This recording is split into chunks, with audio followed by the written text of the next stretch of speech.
তার নেতৃত্বে এখনো তার গুণগান মানুষ বলে শেষ করতে পারে না। সে যে ভূমিহীনদের যে ভূমি তা দখল করে দিয়েছে, সরকারের সাথে বিভিন্ন লড়াই সংগ্রাম করেও জমিগুলো দখল করে দিয়েছে।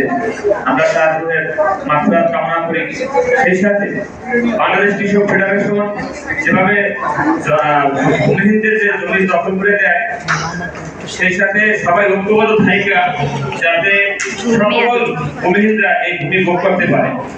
আর বাংলাদেশে আমদানি নির্ভর না হইয়া রপ্তানি নির্ভর হইতে হইলে কৃষির বিকল্প কিছু নাই। যেমন বাংলাদেশে এখন সব থেকে বড় একটা সেক্টর হলো গার্মেন্টস সেক্টর। সেই গার্মেন্টস সেক্টরের কারণে এই বাংলাদেশের অর্থনৈতিক চাকা সচল আছে। তেমনি এটার পাশাপাশি বাংলাদেশে যদি কৃষি ব্যবস্থাটা ভালো থাকে, ফসল উৎপাদন করার ব্যবস্থা থাকে এবং সেটা যদি কৃষকরা ন্যায্য মজুরি পায়, সেই ন্যায্য মজুরি পাইলে কৃষকরা আরো উৎসাহিত হয়ে তারপরে ফসল উৎপাদনে আরো অগ্রসর ভূমিকা পালন করবে। এজন্য কৃষকদের সার, ঔষধ, কৃষি বীজ এগুলা যাতে সরকারিভাবে বিতরণ করা হয়, তাহলেই তারা ন্যায্য মজুরিগুলো পাবে। আমার বলতে হয়, আমার বাড়ি হচ্ছে বরগুনা, আমি মাদারল্যান্ড গার্মেন্টস ওয়ার্কার্স ফেডারেশন কেন্দ্রীয় কমিটির সাধারণ সম্পাদক।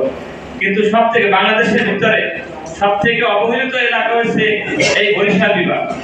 বাংলাদেশের সব থেকে অবহেলিত পটুয়াখালী, বরগুনা, ভোলা, চরফ্যাশন এইসব এলাকায় এখনো অনেক অসহায় দরিদ্র লোক আছেন যারা জীবিকার জন্য যুদ্ধ করে, লড়াই সংগ্রাম করে। এটা সবাইকে আমাদের এটার উপর একটু ফোকাস দিতে হবে, যাতে কৃষি ব্যবস্থাটা করে যাতে এই ফসলগুলো উৎপাদন করে রপ্তানি করতে পারে। সেই জন্য যে যোগাযোগ ব্যবস্থার উন্নয়ন করতে হবে। যোগাযোগ ব্যবস্থা যদি উন্নয়ন না হয়, এই ফসলটা ন্যায্য মজুরি পায় না।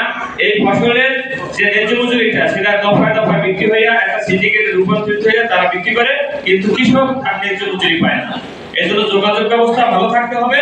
পাশাপাশি সেখানে যে সার, ঔষধ যেগুলো লাগে এবং মেশিনারিজ বা বীজ, কৃষি বীজ এগুলো যাতে সরকার কর্তৃক দেয় এবং প্রণোদনা দেয়, তাদেরকে এই প্রণোদনা দিলেই কৃষকরা বাঁচবে, দেশ বাঁচবে, এদেশের উন্নয়ন আরো অনেক উন্নতির দিকে যাবে, অগ্রণী ভূমিকা পালন করতে পারবে এই কৃষি সেক্টরটা।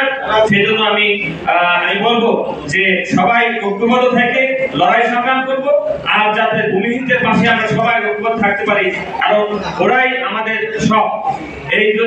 এরা যদি ভালো থাকতে পারে, আমরা সবাই মিলে ভালো থাকতে পারবো। তো আমি আমার সংক্ষিপ্ত বক্তব্য শেষ করছি। ধন্যবাদ জানাই। আসসালামু আলাইকুম।